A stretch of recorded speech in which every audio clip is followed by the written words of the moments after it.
Hello guys, thank you for watching this lecture. My name is Jalil Piran and I am working as an associate professor in the field of AI. Today we want to check one of the most favorite and interesting Python IDEs, Google Colab. So in order to access Google Colab, simply we can go to Google and search here Google Colab. Then this one, the address is colab.research.google.com. In here, we can go for some examples that are already there. We can try them. We can go for our research project. We can upload the projects that already we have in our Google Drive. We can access to GitHub, or even we can upload a project that we have already on our computer. This time we go for a new notebook. So Google Colab or Google Collaboratory is a free cloud-based service. Cloud-based means the code that we write here are not saved on our local computer, but they are saved on Google servers or Google Cloud. So we can write and execute Python code or even our code in a browser. We don't need to install anything. Colab is particularly popular among machine learning people, data scientists, and educators. Why it is so popular? Because Colab provides access to powerful computing resources, GPUs, TPUs, so you don't need to buy those expensive GPUs on your local computer, but you can try them for free. As I said, Google Notebooks are stored in the cloud. What is notebook? Notebook is a list of cells, and in every cell you can write a code or text or explanation. The Colab notebooks are stored in the cloud, so we can access them from any device, anywhere. Just we need to have internet connection. There are three options. If you go for free option, you don't need to pay, and you can have free access to GPU, TPU, and also up to 12 giga RAM and 70 giga disk. It's free. And if you pay like $9.99, almost $10 per month, you can have Colab Pro. In Google Colab Pro, there will be more strong GPUs like V100 or P100, and also they will provide you 25 giga RAM and also longer runtime. There is another option, Colab Pro Plus, that is almost $50, $49.99, and there they will give you 800 GPU. It's very strong. They will give you 32 giga RAM and also a longer runtime. So this Colab is good for machine learning projects, deep learning project, AI model training with TensorFlow, PyTorch, data science experiments with pandas, numpys, and other libraries. It's very good for education, teaching, and also any project that you want to do in Python. So in general, if you are interested in machine learning, data science, or Python programming, I highly recommend checking out Google Colab. So let's start learning how to work with Colab. Here we can see the top menu, then here is the where we write the code, and also we have sidebar menu, then we have runtime and different things. The first one here, you can see this is called as code cell. So once this is connected, you can start coding here. For example, I say x is equal to 10, and if I press this one, then it will be executed. For the first time, it takes a little bit time, and also because it is cloud based, it is, the code will be saved on a server. The speed is a little bit less than if you have Jupyter notebook on your computer. When you see this green tick, it means it executed correctly. So I can add another code cell, and here I want to see what is the value of x. Then the output I can see here as 10. So if I'm here, I say, for example, y is equal to 5, I can run the code using this button, or I can press shift and enter together. I can go to the next cell. Also, I can press control and enter, but does not make a new cell. So when I press shift and enter together, this will be run and go to the next cell, create a next cell. But if I press control and enter, it will remain there. Also, here we can have text cells. Text cell, the difference between text cell and code cell is there is no execution here. For example, if I say x is equal to 6 and I press shift and enter together, this is just text. This is not a code. This Python will not execute this one. So in here you can have different kind of text, like maybe bold style, or even you can have, for example, italic style, and you can have sections. For example, if you add this one, section 1, then you can see you have section. Then if I write a code here, v is equal to 2, then this code will be under this section, right? If I press this one, then it will be collapsed. Or even, for example, I say I need to go for text, and so this will be here, and y is equal to 5. So this is subsection and this is the main section. In the text we can have also latex. For example, I can say sqrt of, for example, 3x. You can see we can have mathematical representation. Also, Google Collaboratory shares the notation of magic from Jupyter. These are shorthand annotations that change how a cell text is executed. Let's try one. For example, I want to use some HTML tag in here. To do that, just I go for %sign 2 times, and then I will write here HTML. Then I can go for some tag like Marco. Then I say style is equal to width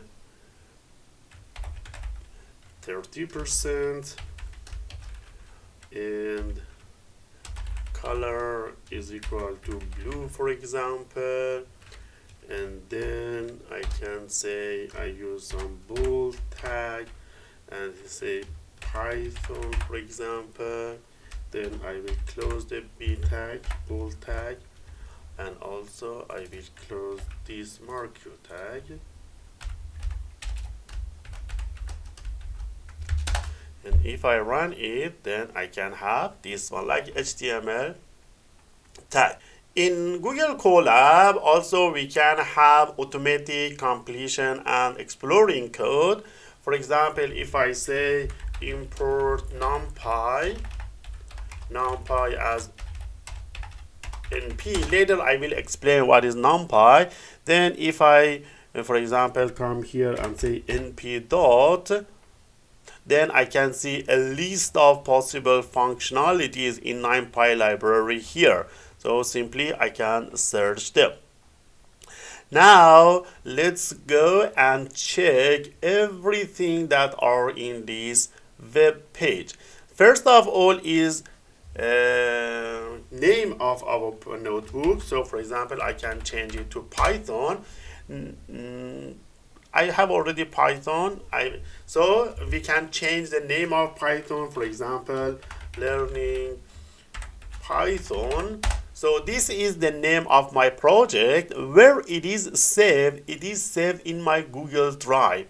So if I save, for example, start this one, save, then if I go to my Google Drive, then in here, if I go to Colab Notebooks, then you can see my project is here, learning Python. Then this one is autosave. And this one is for like comments pane. You can see the comments. Settings are here. I will explain later.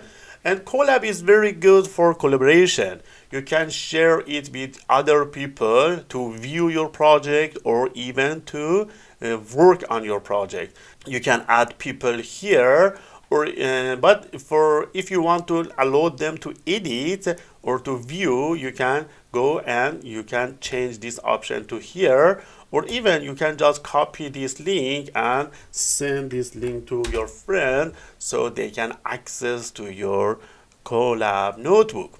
The first one I will go for here. This is table of contents, right? So we have make some section here. You can see the section is here. You can add some more sections. For example, you can change the name of your section to, for example, section 0. So you can have a list of contents here. This one is for finding. For example, I find NumPy. So NumPy is here. I can change it. If you have a long code, you can change it to anything. So SciPy, for example. If I click replace, then SciPy will be here. Also, I can have a list of my variables, because in long project, you may have too many variables and it's very difficult to manage them. So you can click on here and you can see the list of variables. So because we have already some variable here, we have X, we have Y, and we have V. So these variables are here. This is for working with APIs and different kind of storing environment variables, file paths, or keys. And here is for the files, local files. You can access to your Google Drive. So you can mount your Google Drive by clicking on this here, and it needs your permission connect to Google Drive. So here you can allow it to access your Google Drive. Then simply you can upload any file from there. Then we go for menus. So the first one is locate in Drive. Locate in Drive, it means show me where this notebook is saved. So it show you that your notebook is saved here, learning Python. Then the next one is open in playground mode. When you click on open in playground mode, if you make some changes, the changes will not be saved into your Google Drive, because sometimes you want to just practice with your code, but you don't want to change your code. You want to keep as it is. So, but this time we will turn off playground. Next one is new notebook. You can go for new notebook. You can open a notebook that you had already. You can upload from your computer. You can rename, move it, save a copy in Drive, GitHub Keys, GitHub, save revisions. You can download in two formats. One is Jupyter format, IPYNB, and another one is PY format, or you can print it. Next one is edit. So undo, redo, select cell, cutting, copy, paste, delete. So all you can see. But the most important thing is here as the notebook setting. So in notebook setting, the first thing that you can see is runtime. Runtime, you can select for Python or you can go for R. So in Colab, you can do coding for both Python and R. So in this project, we will go for Python coding. Then we can have hardware accelerator. When working with computationally intensive tasks like machine learning and deep learning, selecting the right hardware, whether CPU, GPU, or TPU for our workload is critical. Each hardware type has distinct characteristics, strengths, and limitations. So here we can have a CPU, GPU, and TPU. So because it's a free version, some of them 800G and this one is disabled. But if you want for paid one, you can pay and you can access all of them. What is the difference between CPU, GPU, and TPU? CPU, or central processing unit, is the primary processor in a computer, and it is used to handle a wide range of tasks. It's versatile. It has some few cores, 4 to 16 cores. It has high clock speed and memory. CPUs have access to larger cache and are better for tasks that require large memory. And if you have some non-parallel tasks like text processing, database management, or running operating systems, CPU is very good. Or if you have tasks with a lot of branching logic or less parallelism, like Python scripts and running small models, so CPU is very good. But CPU has some limitation. It's slower for parallel computation compared to GPU and TPU, especially for tasks like matrix multiplication and deep learning algorithms. CPUs are not okay. Then we have GPU. GPU, or graphic processing unit, it was originally designed for graphic rendering, and GPUs have evolved to be extremely efficient at parallel computing. So they have up to 1,000 cores, they have high throughput. So if you have a deep learning or data parallelism, it's very good, but it's less suited for tasks requiring high single thread performance or heavy branching logic. And also, not all algorithms or workloads benefit from GPU. And at the end, we have TPUs. TPUs stands for Tensor Processing Unit. This was developed by Google, and they are specialized hardware designed especially for accelerating machine learning workloads, and particularly those using TensorFlow. So the characteristics are good for optimized for TensorFlow, high throughput for deep learning, specialized hardware, and in Google Cloud, multiple TPUs can be linked together in TPU pod, and they are used for distributed training of massive models. So if you have deep learning models, TensorFlow based workloads, and large scale training, TPUs are very good. If you want to see whether this GPU is available or not, so you just go to code and you just write here, you just go to a new code and you type here NVIDIA SMI. Then you should be able to see the information of this GPU. Let's compare execution time of CPU, GPU, and TPU. I will write a simple code: import time and import numpy as np. Then I can say matrix size equal to, for example, 2000, and then I say a is equal to np random.rand. Then here I say matrix size, and again matrix size,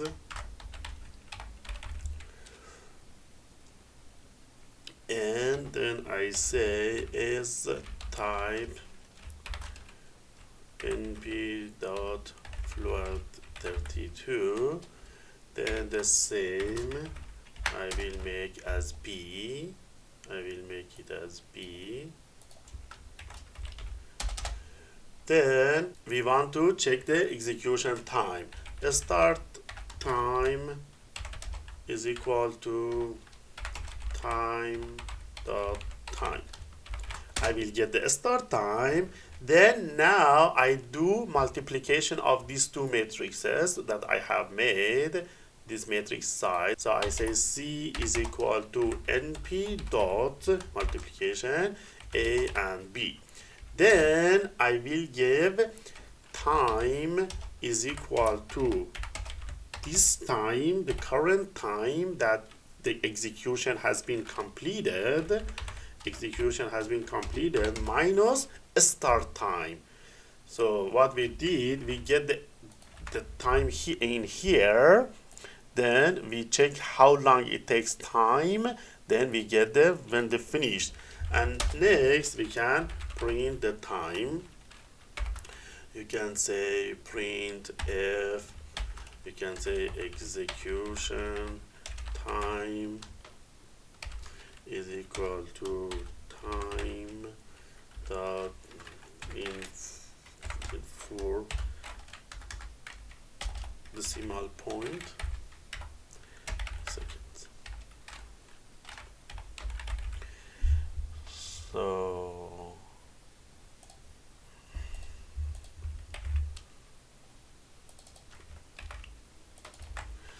okay, so okay, let me go back. First we will select CPU. Then we start it. So for CPU, how long it takes time? For CPU, it takes 773 seconds. Then I will change it to GPU. Then I will execute.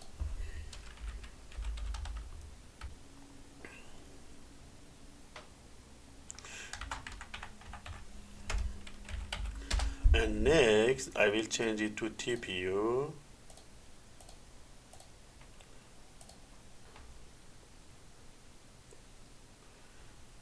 So TPU, you can see TPU is much more strong, faster than GPU, than CPU. Next option here is, I will change it to GPU. Next option is here, automatically run the first cell or selection on any execution. If you click this one, then whenever you open your notebook, some cells will be automatically run. For example, you have some importing library here. Okay, let me say what I did here. If you are in this cell and you want to make a new cell on above this one, just press escape and A, and you can have a new cell. If you want to make a cell between these two, just escape and B, you can have a new cell here. So this option here, if you have some cells and you want to always run them, then you can click on this one. You don't need to run again and again. And this one, omit code cell when saving this one.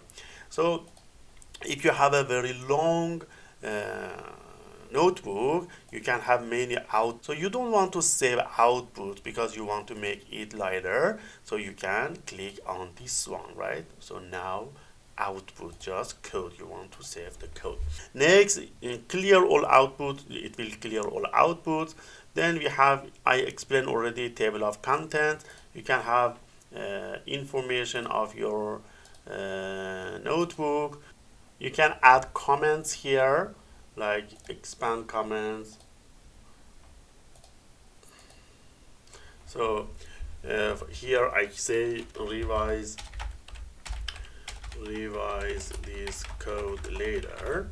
I can add comments into here, and I can minimize sections. As I say to you, we can have too many sections in our notebook. So he like this one, I can expand section altogether or collapse them. And in here we can have adding code cell, text cell, section header, scratch code. So a scratch code cell is typically a temporary code cell used for quick experiments. So for example here, I can do, for example, I want to do some calculation For example, what is 7 multiply 89? Then I can do the calculation here and using this code. These are not going to save here. And we can also have code snips. These are some already ready code, right? You can use them into your notebook. Then what we have here, runtime. Runtime is execution. So in here we can have too many options. For example, run all cells in the notebook. If I press this on, all the cells will be executed together. This is ideal when we want to execute the entire notebook in a single one. And also the key is Control F9. Then we have run before. So run before, if for example my cursor is here and I say run before, all the cells before this cell will be executed. Or run this focus cell, run selection, run cells below, it means after this cell will be executed. Interrupt execution, it means when you have a very big model and it takes a lot of time, then you want to stop it, then you can go for interrupt execution. Restart session, it means all these execution will be cancelled and I have to run all again. So I will go for run all. And disconnect and delete runtime, it means I want to cancel all execution, again I will run them. So change run type, I can change it to R or I can change it to Python. Then manage sessions, if I have too many active sessions, I will see them here. Or view resources. View resources, you can see here what kind of resources you have. Then in here we have command palette. It's a powerful tool that allows us to quickly access various commands, actions, and settings within the notebook interface. We can use this one to quickly execute actions such as running cell, inserting new cell, changing runtime, etc. We have setting here. You can go for different kind of themes. You can go for show desktop notification. For example, if you click here, when it's finished, it will show to you. You can go for horizontal or vertical show. You can use the temporary scribe notebook as default landing page. You can change the size of font, indentation, show context, power code completion, show line number, show indentation guides, enable code folding. You can go for AI assistant, or you can go for Google Colab Pro. As I said, we have a free version, we have a pro version, or we have Pro Plus. So these are the settings that you have here. Also here is a list of shortcuts for Google Colab. You can simply use them. And diffnet notebooks, if you want to compare two notebooks, then you can use this one. Then here, this is for sharing, this is for comments, and this is for Gemini. It had been recently added. You can ask to write code for you. For example, write a Python code to do matrix multiplication. So you can see that this will write the code for you. So if you just copy this one and bring it here, then you can run it and see the result.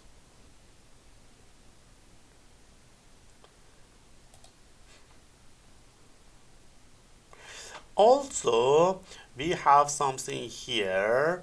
For example, let me remove this one and execute. So there will be an error. This explain error will help you to fix this error. So it will search what is the problem, and also it will suggest you how to solve it. So it will revise your code, and if you copy paste it here, then you can see the problem is resolved. So I already explained everything. And this one here, what is this? This one is to move a code up and down, right? So this is for Gemini, this is for copy link to this cell, this is for commenting, setting, and this is for mirror cell in tab, and this is for deleting. So I already explained everything. Please practice and feel free to ask me if you have any questions. Thank you. My email address is, here is my email address.